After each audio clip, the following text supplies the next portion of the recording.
Hello, everyone. Welcome back to the Dairy at Guelph podcast. You might be wondering why you're not listening to our host, Gil Hermy.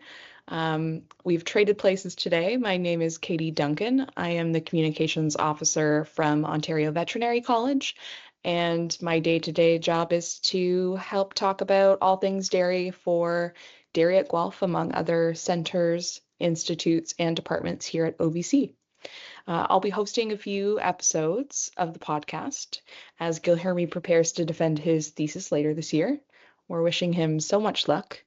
And today we're hosting two guests on the podcast, which is a little bit new for us. We usually only do one person at a time. But joining us today, we have Dr. David Renaud. He's joined us before to talk about calf health and welfare.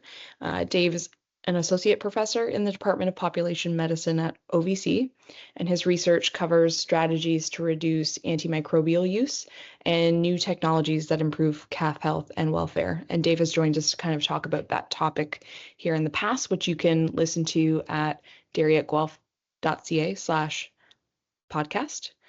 Our next guest is someone we haven't hustled yet to join us, but Dr. Stephen LeBlanc is a professor in the Department of Population Medicine as well here at OVC, and he's also the director of Dairy at Guelph. Stephen's research focuses on transition dairy cow metabolic health and reproductive health management.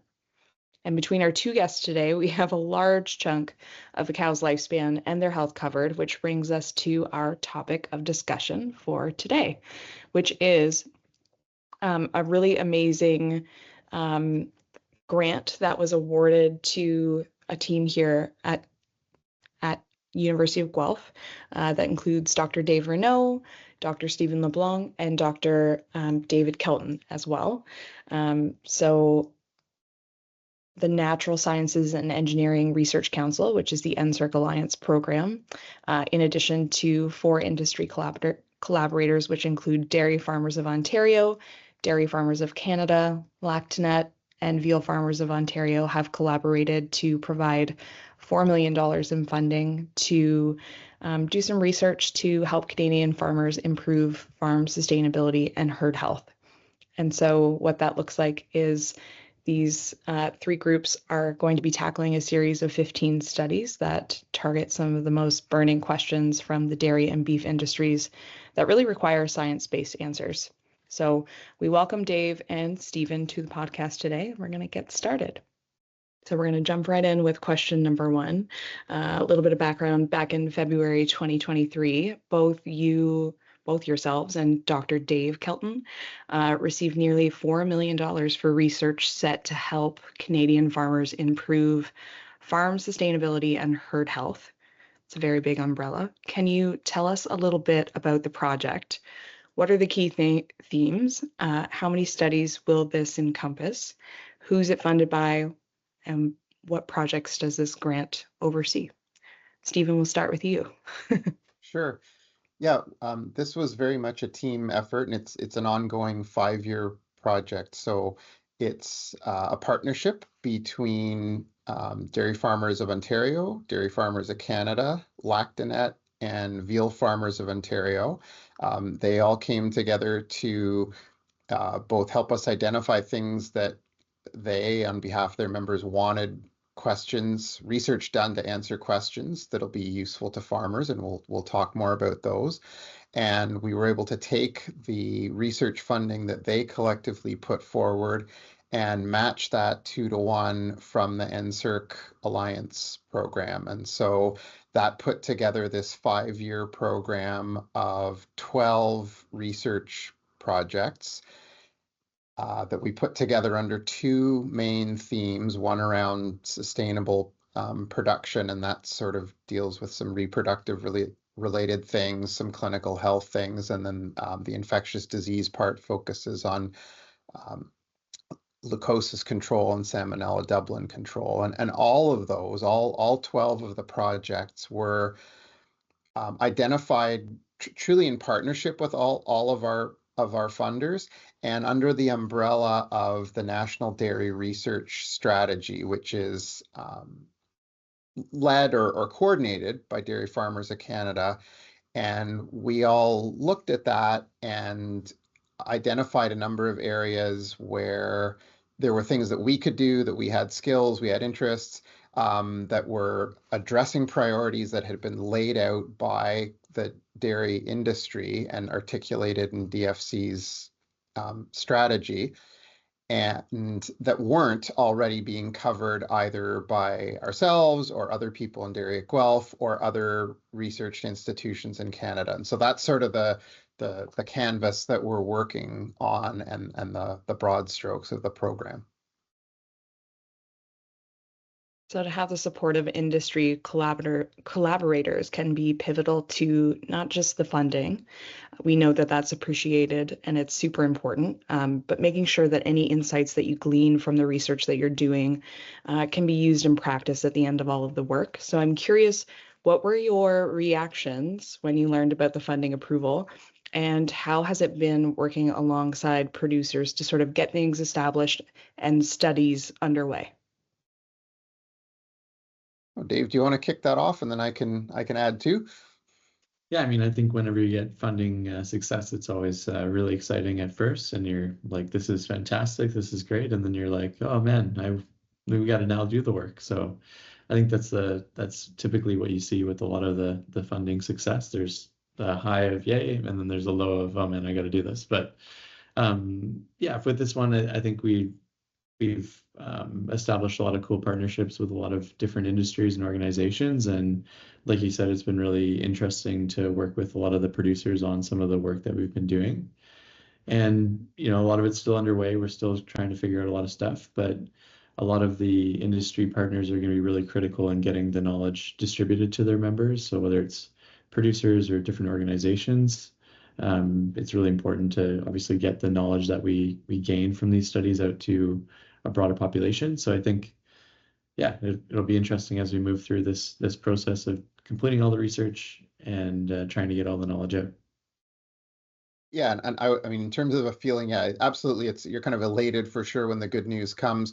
It's a long process. We were probably working on this grant for a year, or I mean, in terms of from the time we sort of started thinking about it, it was probably quite a bit longer than that. But yeah, it was a lot of planning and massaging it into place, and we're now kind of in peak work, I guess I would say. Like, essentially all of the projects are up and running. The graduate students and postdocs and staff are in place, so we're very much in the thick of it. And yeah, it's a requirement in the NSERC program to have that meaningful, true partnership. Like, in other words, not just money coming in from our partners, which is obviously really important because those are checkoff dollars from producers, so it's producer money, but they need to have a meaningful contribution. So in other words, we're responding to priorities that were identified by the various players in the dairy industry and veal industry, and much as we want this, and this will be, good science and all the rest of it, at the end of the day, it's about producing answers to questions that producers have, creating useful information, actionable information for producers to actually put into place on their farm. So I think we're pretty focused on that practical application piece. And how did you go about selecting which projects would be a part of the study? How do they play into each of your research strengths? Noting, of course, that we also have Dave Kelton is involved in this as well. We don't want to speak for him, but also he's got a certain set of skills, and obviously some of those studies will play into his as well.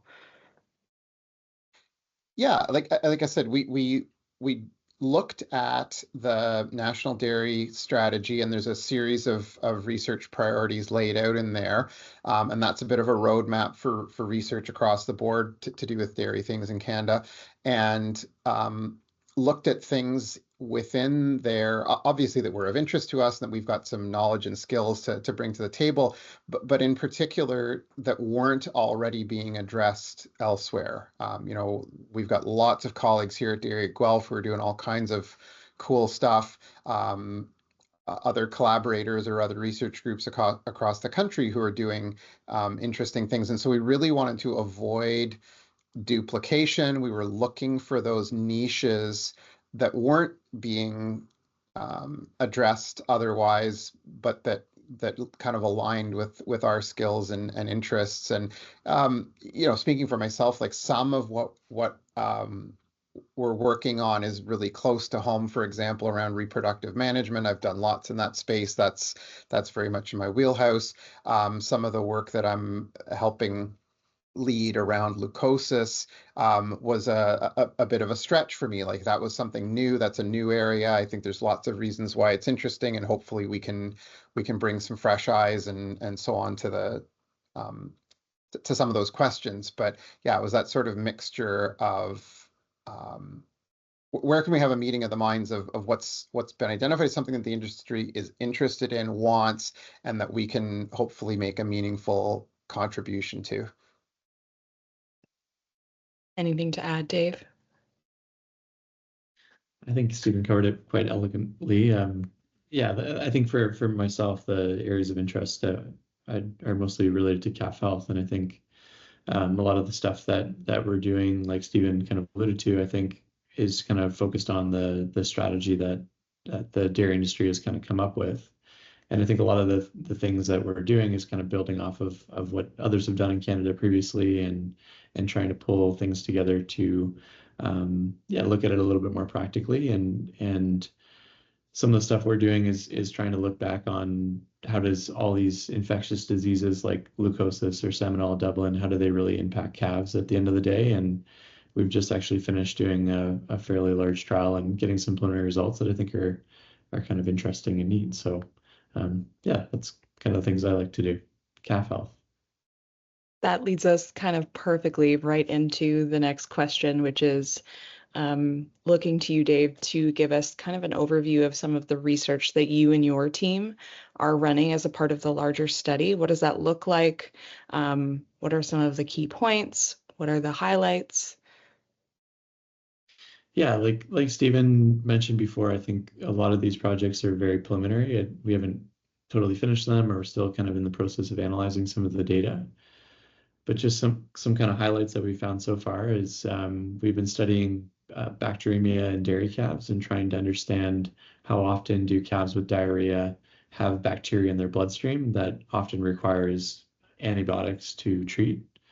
And one of our PhD students, Louisa Zakia, just finished doing a project looking at predicting bacteremia in calves and found that there's certain signs that are associated with bacteremia presence. So calves that are depressed, calves that have an elevated rectal temperature, calves that have this thing called scleral injection, which is kind of enlargement of some blood vessels around the calf's eye. Those are all fairly good predictors that the calf has bacteremia. And now what she's doing is she's doing a follow-up trial looking at treating all calves with diarrhea with antibiotics, or comparing to this kind of algorithm that we made based on her first project to see, can we selectively treat calves with diarrhea? So she's kind of working on that right now, and hopefully we'll have some results soon. And then some of the other work we've been doing as part of this NSERC project is looking at the impact that Salmonella Dublin and bovine leukemia virus have on calves, and have found that especially when calves have Salmonella Dublin, there's a fairly high rate of mortality and high rate of disease and all that kind of thing that goes along with it. And same can be said with bovine leukemia virus. When calves have or are infected with bovine leukemia virus, they're more likely to develop respiratory disease, as an example.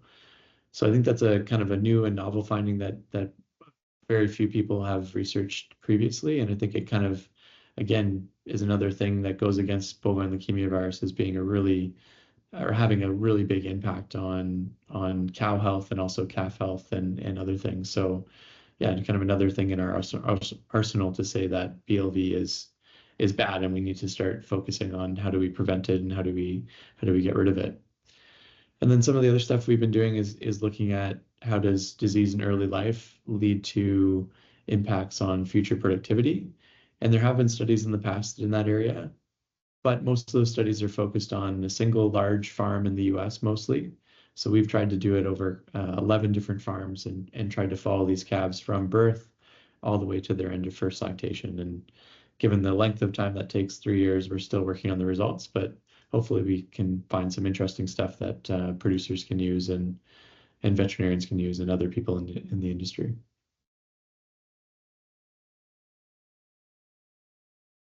And so we'll flip over to you, Stephen, and I'll ask you kind of the same thing.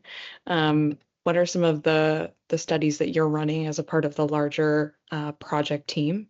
What are some of the outcomes you're seeing so far? Maybe some interesting tidbits of information. What problems are you trying to solve? So yeah, there's a kind of a couple of groups or buckets, but the one I'll start with is around reproductive management. So we've got two really big studies and a third one kind of related to the first two, all focused on herds using automated activity monitors as a tool for reproductive management. And this is something that's really growing in the Canadian dairy industry. I mean, Canada probably had more uptake of this than a lot of other countries. It's really widespread in loose housed herds, and it's still growing. And short version, we know that it works as a tool, like in terms of finding cows and heat it. This is already has really good uptake.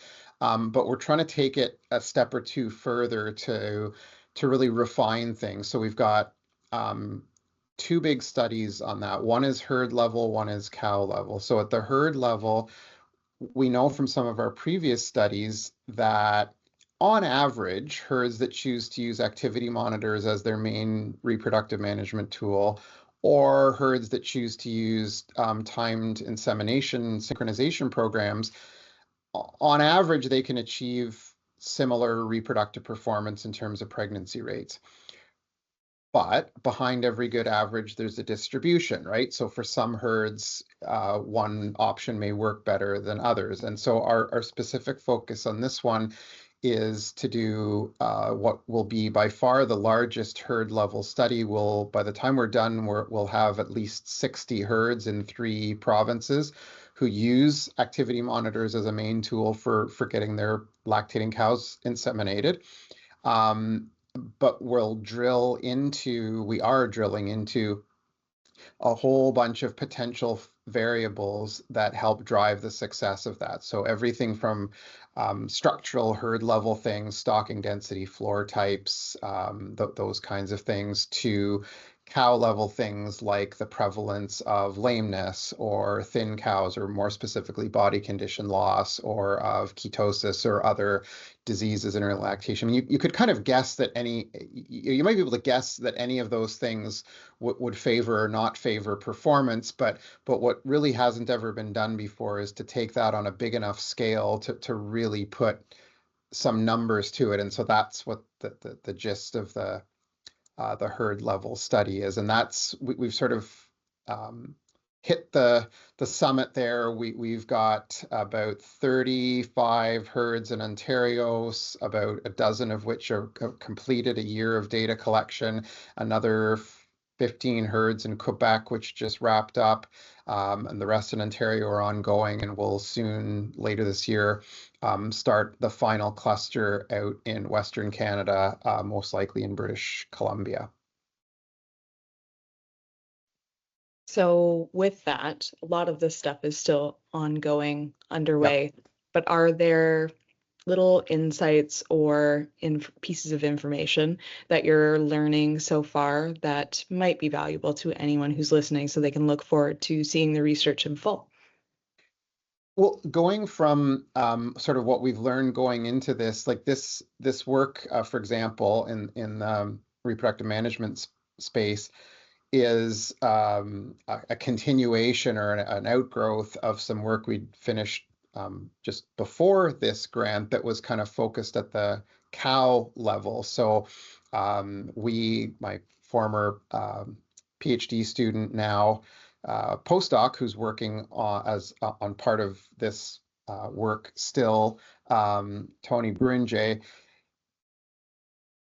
a lot of intensive cow level stuff. So could we build towards a set of decision supports, like, call it an algorithm if you want, but, given certain experiences or criteria that a cow experienced as a fresh cow, could you predict, is she likely to show a fertile estrus that's detected by the activity monitor or not? And so he did that. He started with a great big long shopping list of a whole bunch of variables in 2 big herds. We've now distilled that down into a much more manageable list of variables. And in this particular project, the cow level study is confirming that, validating that, making sure that that holds up as we take it out to more herds. Once we've done that, ultimately, we'll then really put it to the test and say, okay, here's, X, Y, Z. If we actually apply these criteria, does that hold up to be a useful way to select cows for sort of tailored or targeted or individualized reproductive management? And one of the I don't know if it's a take home yet. One of the early indications is that it looks like we can get about 70% of the cows identified and flagged that way. And healthy cows, it's sort of closer to 80%, and cows that experience problems are obviously going to drag that down. And so working out those criteria in a practical way. So, like, for example, some of the predictor variables that we've identified so far are quite simple. There's a handful of clinical diseases. There's how much body condition cows lose after calving. That's kind of the low-hanging fruit. A couple of others are blood test based. So one of the questions is, okay, that adds information. Does it add enough information to make it worth the time and effort to add that in? Is that going to just be a nice to do or a bit more of an academic or explanatory thing, or would that actually be sufficiently valuable that it would be something producers would really want to do outside of a research project? So those are some of the things we're working on. That kind of leads perfectly into my next question, which is, I think the uptake of activity monitors. I've worked for OBC for probably about 18 months now. Activity monitors come up often in my discussions with those who love cows. What do we think is the growing trend looking like on Canadian farms for activity monitors with respect to use with animals? Are they used widely? Is this a growing trend? Has it kind of hit a plateau? Are we seeing it more often? And obviously it has its uses in research. Where do we see it going? So yeah, widely used already in Canada, still growing. And, I would say we're a solid majority, in fact, probably quite a big majority of herds in free stalls or pack barns that they don't really work in tie stall facilities. But in loose house facilities, they're very widespread. And again, the kind of the big entry level application is for heat detection for repro management. And we, it'd be fair to say we already know they work for that. They're a very valid and validated tool.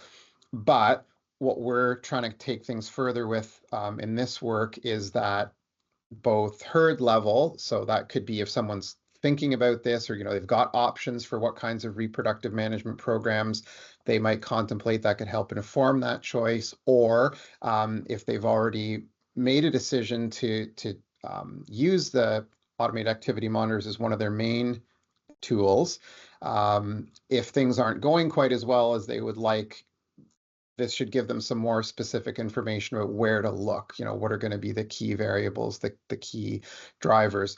There's a whole other area of application around using these same activity monitoring tools to help screen cows for health problems in early lactation. That's not part of this particular project, but that's one of the next horizons. And I mean, Dave can maybe talk about that too. There's a whole other set of applications, again, not directly part of this project, but around applying some of these activity monitoring or other automated behavior or feeding monitoring to young calves for disease detection as well. And I think there's a building body of literature suggesting that we could use activity monitors to predict disease. We've done some work in the past showing that calves change their activity right before they get diarrhea, for example, or show clinical signs of diarrhea. So you can potentially use that to not only do estrus detection, but also look at, disease development in calves and hopefully intervene potentially when things go off the rails or they start to decline in their activity. You can intervene with something like colostrum, which is what we've been doing in the past or in the past few studies. So keeping in mind that a lot of this research is still, it's ongoing, it's happening. When do we expect things to wrap up and results to kind of start rolling in? So the project itself goes on until the first quarter of 2027. Like I said earlier, we're for a lot of the projects, we're sort of still at peak data collection, field work. So not results yet, although we're starting to get there.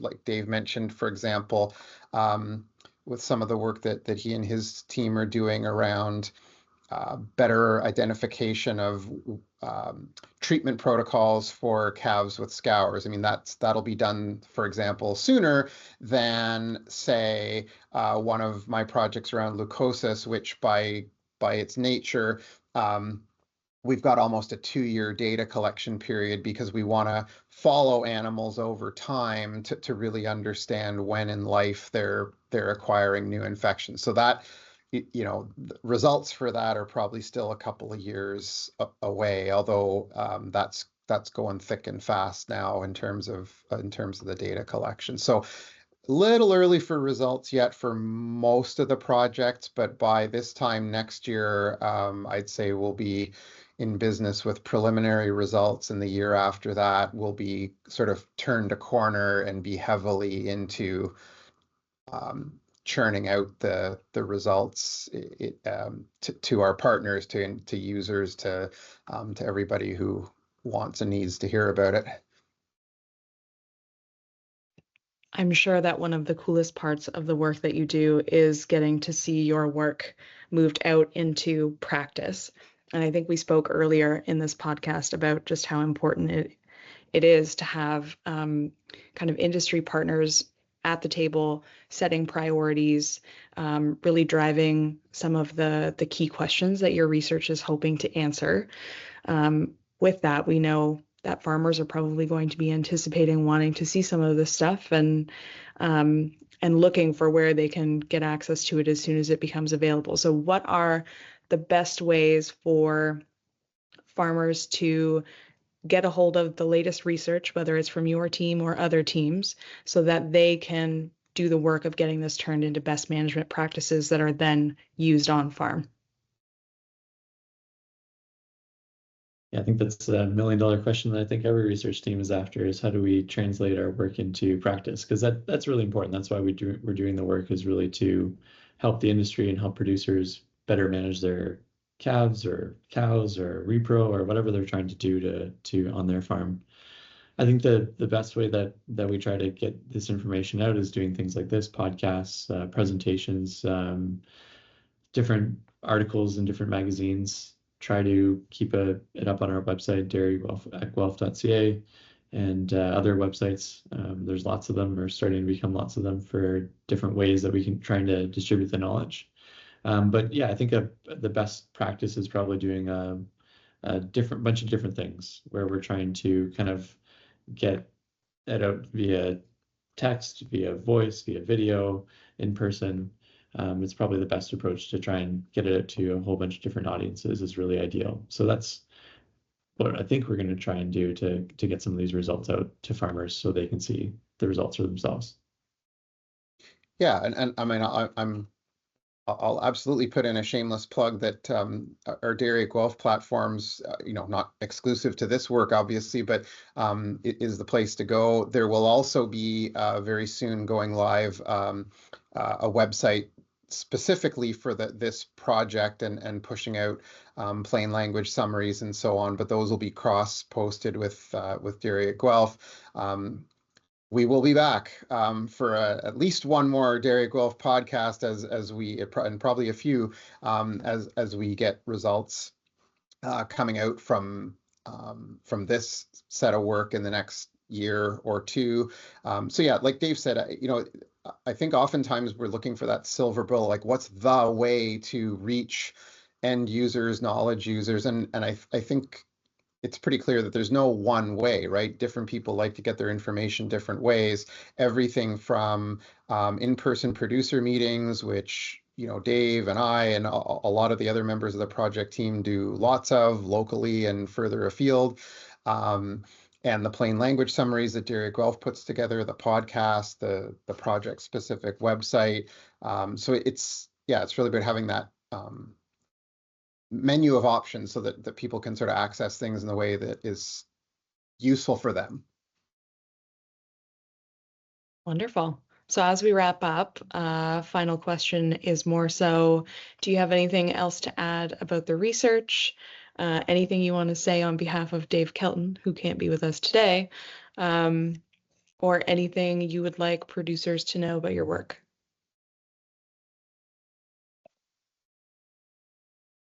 I'll just a couple words, sort of not, I don't want to speak for Dave or probably not about Dave Kelton, but just very briefly so we don't neglect it. A couple of the projects that Dave Kelton is leading are again lifted or inspired straight out of the dairy research strategy, but one of them is around